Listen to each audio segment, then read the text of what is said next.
So what are the typical working hours in your workplace, like for you guys? For me, or for us, it's flexible. We can kind of choose to come in whenever we want, but it's not like that everywhere. And generally, it's good to be there between 9 and 5 because that's when our colleagues who don't have flexible work hours are there. And so, if they need help with something or if we need to collaborate, then it's good if we're there 9 to 5 as well. So it tends to be that. So it's generally 40 hours a week. Yes. Yes.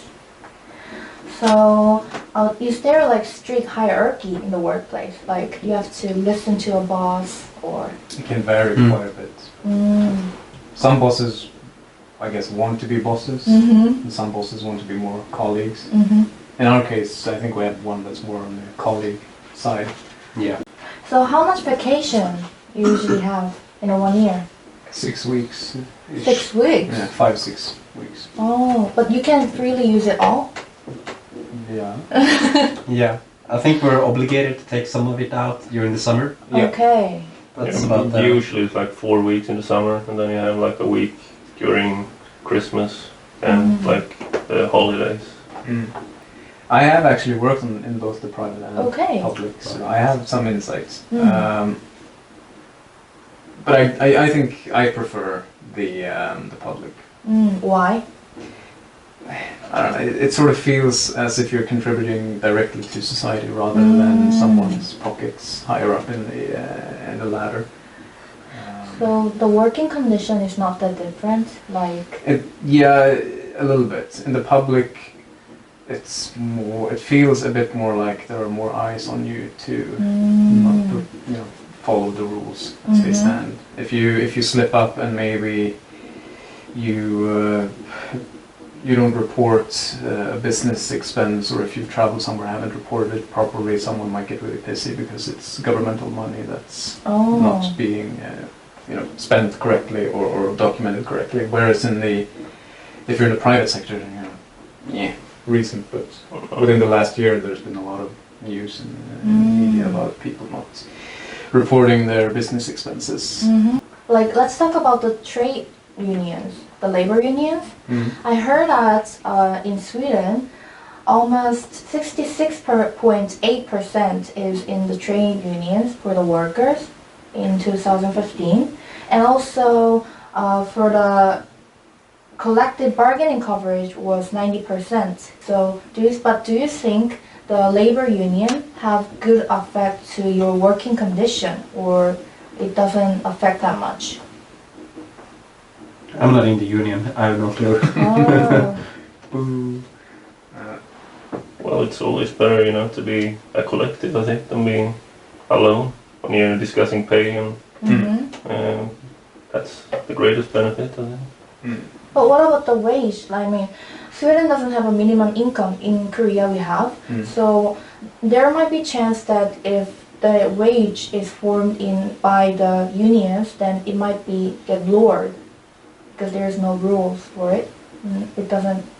That seems weird. Like we have, a kollektivavtal. I don't know what it's called in Finland. Well, I guess that's a way to control like the minimum wage and stuff like that. And most companies in Sweden sign that deal. I mean, there's a gap, but I think it's smaller than in most countries. I think the doctors here probably earn less than in other countries. And stuff like that. Because everything is sort of public service here. The state kind of needs to keep the wages down a little bit. Okay. Right, because it's taxes. But like in the last 10 years, the gap has broadened at least, and it continues to. I think if we're talking strictly sort of jobs that do not require an education, I think it's going to be really difficult because that's where there's a lot of competition to get it. Yeah. There's too many people that are applying for those jobs, and there aren't enough. But if you reach, or if you consider the jobs that require higher education, I think it's a bit more free and easier to find. Yeah, sure. But why do you think it happened? A lot of it is probably the 2015 immigration crisis. Mm. I'm not sure exactly how much of it is due to that, but it's probably been contributing quite a bit. I also think that people hire more foreign workers because they're maybe cheaper. I don't know. But I'm not sure really that they're taking our jobs. So to No, speak. I mean like they're if that's what you're. no. No, I just mean that like the companies that are here, they want cheaper work labor, so they hire from. Yeah, but outside. everyone outsources. I mean, Everyone, yeah, you know, exactly. if you want to produce a plastic cup, you don't do it in Sweden, you do it in China. And the companies want to make money, so they're gonna look for the cheapest labor. It's not anything wrong with that, but I think that's part of why like lower education jobs are kind of hard to get. So, Jens, you have a kid, right? How many? One. Is a boy or a girl? Good boy. Oh, okay.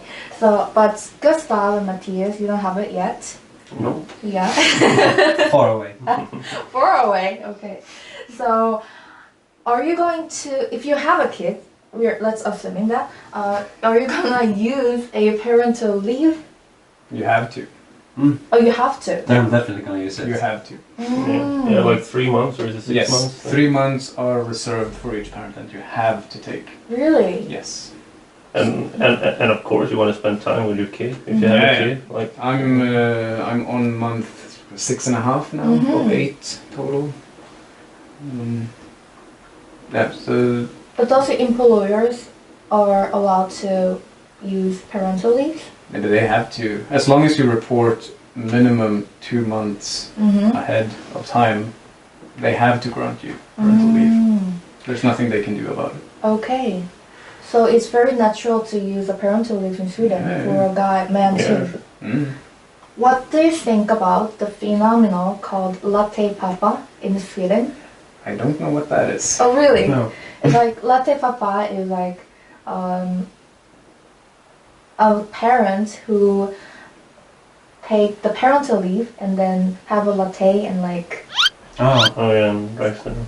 So it's like a guy who's taking parental leave and he's just out drinking coffee with his friends. No, With the baby. with a baby. I think that means like taking the parental leave as a guy. I think that means. That's latte papa. What? I guess it's just That's just being a father. Yeah. What? What? It's just. What do you mean latte papa? Well, you Just don't call drink him coffee dad. now, so Yeah, that makes it easy. tea daddy. Outside of marriage, I don't think it matters. No, No one Okay. cares. No one cares at all. No. Maybe a few, but overall, in that case, the more older population. For example, Maybe there's some judgment, but in reality, yeah, No. who cares? like for People example, divorce, that's what happens. Yeah. There's nothing strange about it. like your kids discriminated in the school by No. other kids. Like, Nah. Because it's so frequent. I mean, what's the percentage of divorced parents? A lot. It's I more guess. than, I guess it's more than 60%. So they're a Okay. majority, so they're not being discriminated.